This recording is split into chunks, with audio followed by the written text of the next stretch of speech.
Well, I think we're close enough to 6:30 to get started. So, hi, I'm Suni, and this is Reset.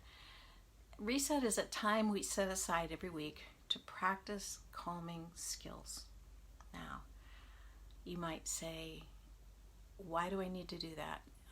Because when you are stressed out, it's not the time to learn how to calm yourself down. When you're losing it and somebody's yelling at you, you've got to calm down, you know it's not effective.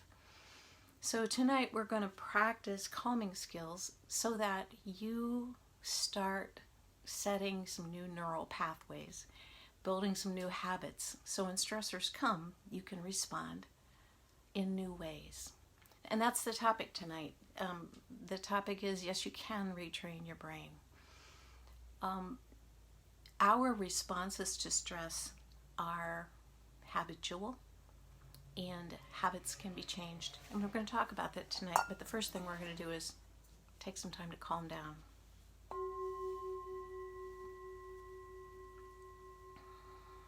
So have a seat. Settle into a comfortable posture, leaning a little bit to the right and to the left, forward and back, to find a nice center point where you feel balanced. Same with your head and neck. Let your neck allow your head to drift towards one shoulder and the other. Let your chin drop gently. Reach your chin up gently, and then find a nice central place for that head.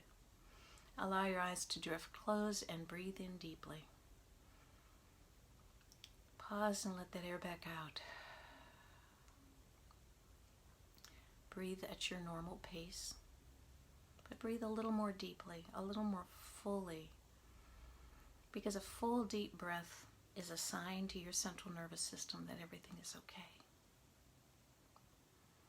And when you signal your central nervous system that you're okay, it signals your brain and the rest of your body to respond. And instead of your brain thinking, I gotta calm down, your body calms you naturally, and it's way more effective. So breathing in deeply, pausing, letting the air back out. Start at the top of your head, let your attention go up to your scalp. Just notice if you're relaxed. We do hold tension up there. So let your ears drift down just a little lower. Let your eyebrows relax. Let your cheeks and your chin and your lips relax. Scan down to your neck and shoulders and just allow them to be hanging loose. Shoulders hanging loose. Scanning through arms and hands. Are your hands relaxed? Let them go. You don't have to hold a fist or hang on to the other hand for dear life. Let go. Let your fingers and hands relax. Scan down through your chest, your back, just being aware of areas that are tense. And when you become aware, try on your next exhale to simply let go of that tension. If it's a trouble spot for you a lot, like I have shoulders and neck, many people do. On your next inhale, breathe in deeply, imagining you're bringing the air and the energy right into your tight areas, your trouble areas. Pause, and then when you exhale, just let go of the tension in those areas. Breathing in and breathing out. And when your mind wanders, which it will, it's normal, just note where your mind wandered to. And you're going to note as though you're an observer or a reporter. A reporter can report on a crisis situation without getting sucked into the crisis. And so I'd like you to practice noticing what your mind does. Notice where your brain is going, but don't dive in with it. Like if you can see your mind is wandering towards worry, just step back like a reporter and say, oh, I'm worrying again, instead of diving into the pit of worry and getting lost. And when you've noted what your mind is doing, then just gently call it back to this moment. Again, focusing on the breath, breathing in and out.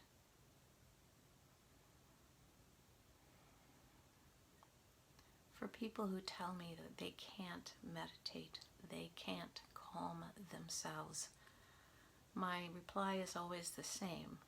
And it's not that I'm being critical, but calming is a practice. Meditation is a practice.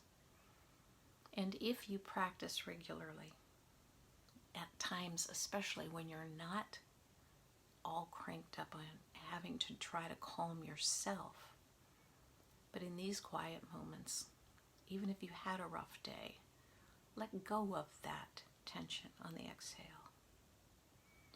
And let's practice letting our body calm our mind down.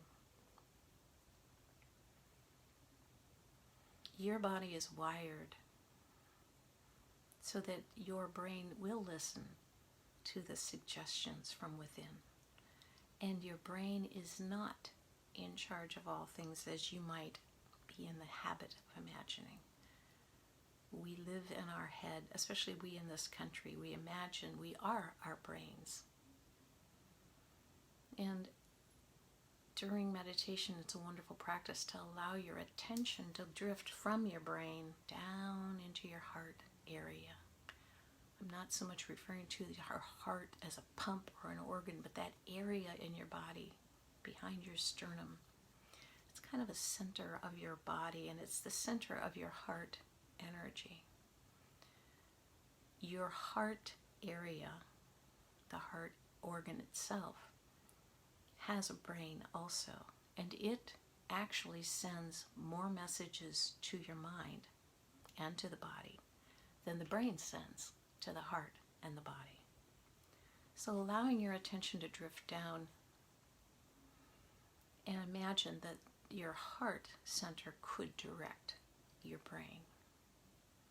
It's just a way of stepping back from that busy brain as we address the concepts of trying some new practices. So breathing in and breathing out, allowing your attention to drift down more into this heart area. And if your mind decides to yell at you like a 5-year-old, know that that's normal. Your brain is used to being in charge. And the minute you start pulling your attention down into the heart center, it's going to go, hey, wait a minute. I'm in charge of all things here. You're trying to calm down. I'm going to call to mind the most uncalming memory I can. So if that happens to you, know that that's normal. It's just your brain wanting to be in charge. A little tiny power struggle. You can overcome that by just ignoring it. Remind your mind that this is our time for calming, and invite it to come back and sit in quiet with you. Your mind is in some ways an amazing computer, but it's also in some ways kind of a spoiled kid. And so when you call it back to mindfulness, call it back to meditation, do so with great love. It's only doing what it's been allowed to do its whole life. And you're just going to teach it something a little new right now. So breathing in and breathing out. Allowing your mind to be in this moment. Reminding yourself that in this moment you have nothing to do but calm. In this moment you're fine. In this moment you can choose to be at peace.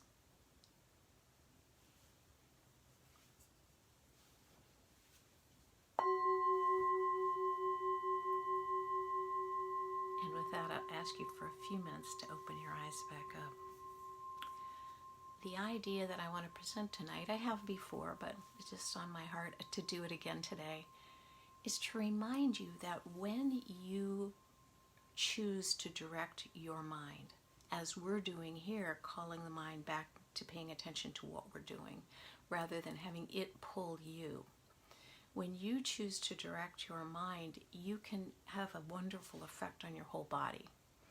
If your mind wanders off to worry or something that frightens you, your body responds as though that frightening thing is really happening. Let's say you're worried about a doctor's appointment that you're going to in a couple days, and you worry that you might get bad news. Your body responds today as if you have gotten the worst news ever, and it does that by raising blood pressure, raising pulse, tightening muscles, diverting all the energy from digestive organs to the muscles. Your body's flooded with stress hormones, and your thinking process is narrowed way down into this one single focus. And if you have stress or anxiety, you understand that narrow focus. So by not allowing your mind to have free rein and learning to practice these skills where you can call it back to this moment where we're okay, you're creating new pathways in the mind. The brain is plastic, not plastic like a water bottle. Plastic like pliable, it's changeable, it can grow. And while if you're my age, we were taught that brain cells never repair themselves. Once you lose them, they're gone. We never use 10-15% of our mind. So your brain it can make new pathways through unused areas. And so by repeatedly training yourself to call your mind back to this moment when it heads off to worry, you can avoid all that stress response. All those stress hormones are intended for you to fight or flee from an enemy. But today we kick stress in when we worry, and we're not going to fight or flight. So those stress hormones harm your body too. So by directing your thoughts, you're actually saving your body all that stress response. And it's really just a habit. When we first started, it's hard. But as you practice, as with any new habit, it gets easier. If I allow my mind to wander to worry, what happens? I can make myself totally angry, short-tempered, mad, slamming things around if I'm imagining something that's really unpleasant. So in that scenario, I'm really just making up something. I like making up a bad ending to the book. And what I'm asking you to do is start practicing making up good endings. It's still imagining, but when you imagine good, your body stays in rest and repose, rest and restore mode, and it can function without all that stress hormones, without all that tension, without all the muscle tension, and your mind is allowed to open back up to see the big picture again. So retraining your brain. And all I'm asking you to do at this point is to practice 15 minutes with me tonight. But I ask you to try these practices daily. Yeah, I'm asking for a daily commitment. I've done this with you before, so if you've sat with me, you know what I'm asking. I want you to commit to 1 whole minute, 60 seconds at some point in your day, even if you have to set the timer on your phone. And just practice keeping your mind in this moment, concentrating on the breath. And when your mind wanders to something upsetting or something made up that's not positive or something that upsets you or something that inflames your anxiety or your post-traumatic stress or your addictions, practice pulling your mind back.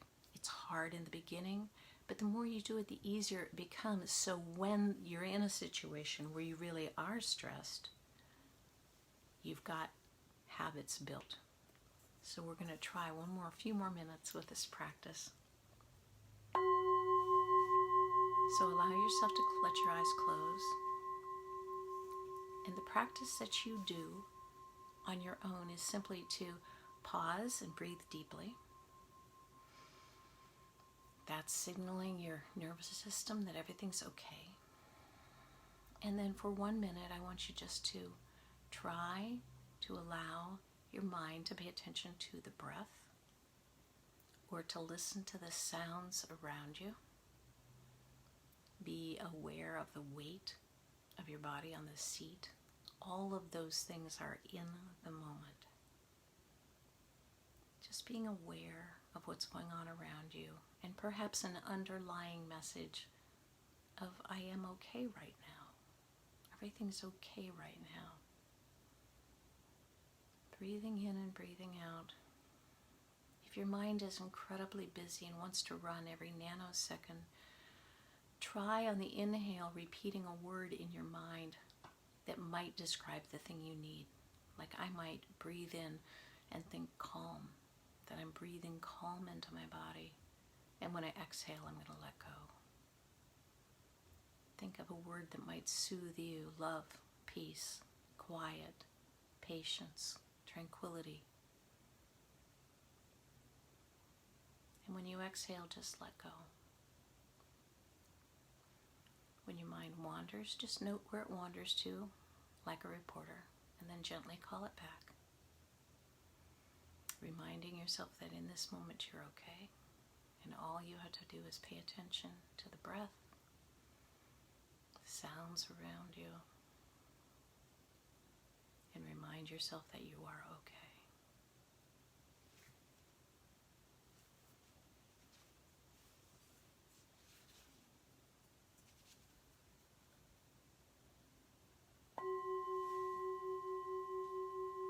It's a tiny practice, but you can do it. Pause, breathe in deeply. You can do it with your eyes open. You can do it in the car when you're driving, focusing on what's going on in this moment without letting your mind wander to the future or the past. Thanks for joining me. This has been ReSet, and I hope you'll make the commitment to yourself. It's not to me, it's to you, to try to start studying this retraining your brain science by just taking a minute a day to remind yourself that you can control your thoughts. So again, thank you for joining me. Take that time, take that minute for yourself. You might end up finding you don't mind taking 2 or 3 sometimes, but practice and it becomes easier. And once you learn to direct your mind, you'll find that you start having much more control over your emotions too. So thanks for taking this time with me. Take care until I see you again. Bye-bye.